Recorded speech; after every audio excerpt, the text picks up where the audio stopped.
Masque Ngui du peuple Ayon, rituel et objectif moderne.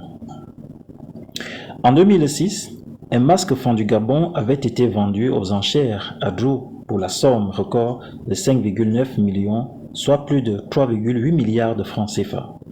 Il fut ainsi l'œuvre d'art premier la plus chère jamais vendue au monde.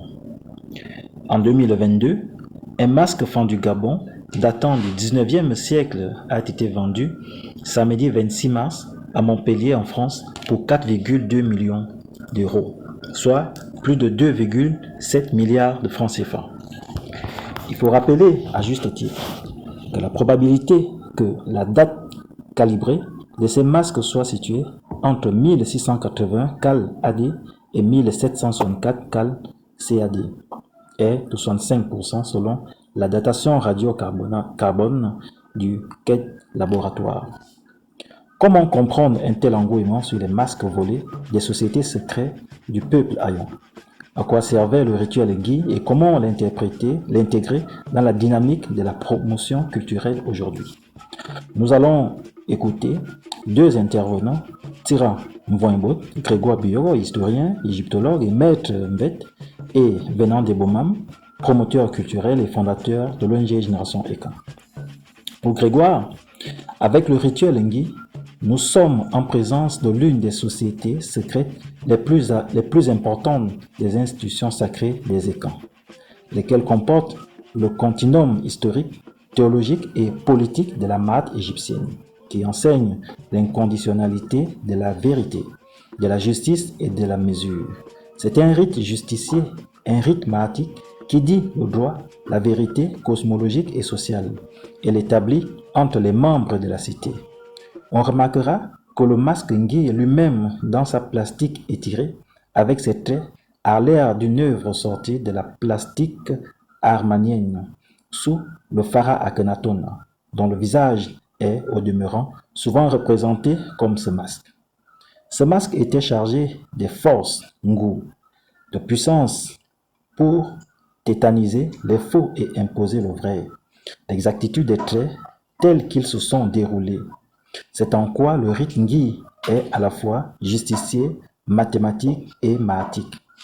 Ngui maintenait la cité dans la justice, dans la vérité, la mesure, le jugement objectif, d'où la conception mathématique de la justice introduite par cette société secrète qui accorde la toute première place à la quête du bien, de l'exactitude, de la vérité et de la justice chez les Ekans.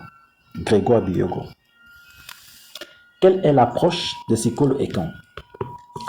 Pour Venant Debomam, le recours aux sources, dont à la connaissance de notre histoire, celle de nos familles humaines, dans le temps et dans l'espace, nous permettra de déterminer les causes de changement et des crises qui sont les nôtres. Pour faire face aux nouveaux défis de notre temps, nous devons redécouvrir ce que nous sommes et présenter notre relation au monde. Notre culture, c'est-à-dire ce qui nous caractérise fondamentalement comme hommes et comme peuple. Ces caractéristiques fondamentales devraient éclairer notre destin afin que nous puissions être ce peuple qui brillerait comme la lumière sur la colline et qui serait pour des générations nouvelles comme du levain dans la pâte. Génération Ekan, point besoin de couler des larmes. Loin du sentiment de victimisation, nourrissons-nous du lait spirituel. Armons-nous de la science, constituons-nous en équipe solide et arrachons notre héritage aux mains des usurpateurs, car ils les ont volés. À Sikolo Ekan, nous avons adopté une démarche qui devra nous amener à revisiter notre être au monde en cherchant notre trace pour baliser la trame intergénérationnelle. À l'époque, celui qui possédait le Ngui, clan ou famille, était craint comme celui aujourd'hui qui possède une bombe atomique. Il symbolisait la force et la clairvoyance de l'esprit. En enseignant cet état d'être à une jeunesse beaucoup plus large, nous arriverons à accomplir la vision civilisationnelle de nos ancêtres, c'est-à-dire bâtir un pays de lumière dans le Cameroun forestier en hommage au pharaon Akhenaton dans lequel régnera la Maat. La destinée des Africains, notre destinée, c'est d'être là lorsque tous auront péri. Africa must unite. Soyons courageux. Venons